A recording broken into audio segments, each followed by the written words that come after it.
If you've ever felt like you were too much, too deep, too aware, this might be the moment everything clicks and everything breaks open at the same time. There is a truth no one prepares you for when you are the person who feels everything. They give you labels like empathetic, intuitive, deeply sensitive, and for a brief moment, those labels feel like relief. Like finally, after years of confusion, something explains why being around people drains you to your core, why one careless sentence can replay in your mind for days, why you can walk into a room and feel tension before a single word is spoken. It feels like understanding, but what those labels never explain is where it came from. They never tell you that this level of sensitivity is not always a gift, that in many cases it was something you had to build, something shaped inside you under pressure, something you didn't choose, and that changes everything.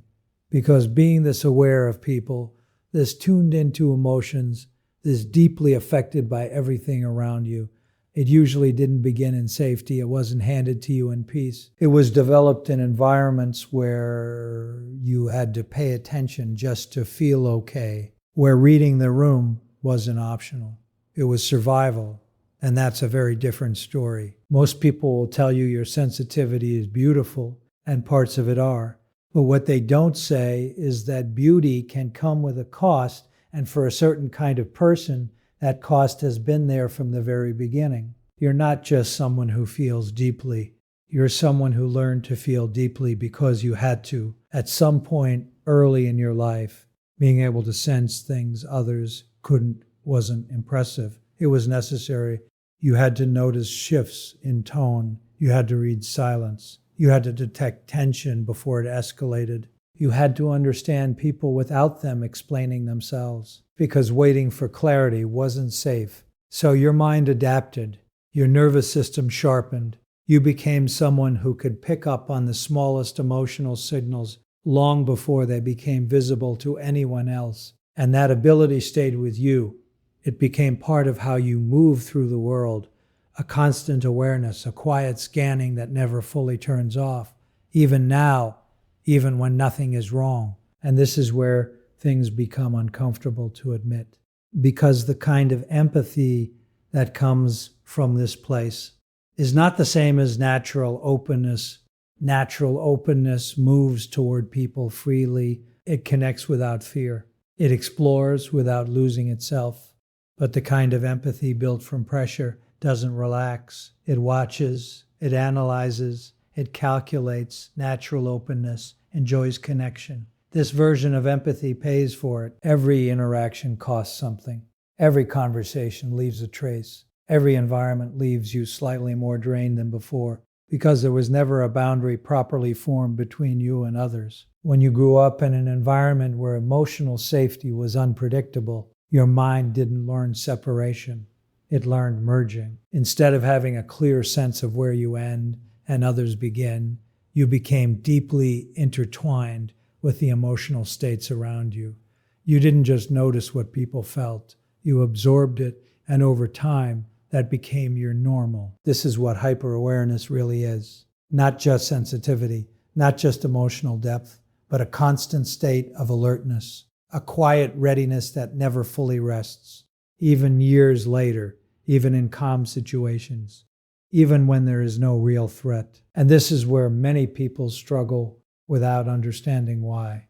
Because when you carry this level of awareness without understanding where it came from, one of three things usually happens. You either burn out completely, pulling away from everything until isolation feels permanent, or you shut down emotionally, becoming quieter, more disconnected, less expressive, until even you can't fully access what you feel anymore. Or you stay overwhelmed, moving from one situation to another, constantly giving, constantly showing up for others, and wondering why nothing ever feels balanced.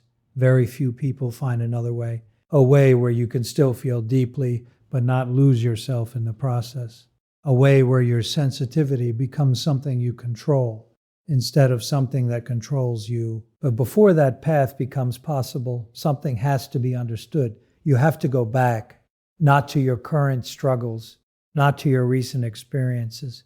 but to the beginning, because what you are carrying now didn't start here. It started earlier in environments where emotional stability wasn't guaranteed, where love could feel real one moment and uncertain the next, where you learned without anyone saying it directly that your role was to adjust, to sense, to respond, to keep things calm. And you didn't choose that role consciously. It happened gradually, quietly, in the space between what you needed and what you received. You learned that your feelings could wait, that your needs were secondary, that your attention had to be outward, not inward. And because you were a child, you didn't see this as something being taken from you. You saw it as who you were. You became the one who understands, the one who notices, the one people rely on, the one who holds things together. And for a long time, that feels meaningful. It feels like purpose. But underneath that identity, something else forms. A version of you that was never fully expressed, needs that were never acknowledged, a self that learned to stay hidden. And this is where the loneliness begins, not because you don't want connection, but because you want it more than most people ever will. You want to be seen fully, clearly, without having to adjust or perform. But the same system that makes you capable of deep connection also makes it difficult, because when you get close to someone, your awareness activates automatically. You start reading them, adjusting to them, anticipating their needs, and slowly you disappear inside the interaction. Connection stops feeling like relief and starts feeling like work. So you pull back, not because you don't care, but because caring costs too much. And this creates a cycle.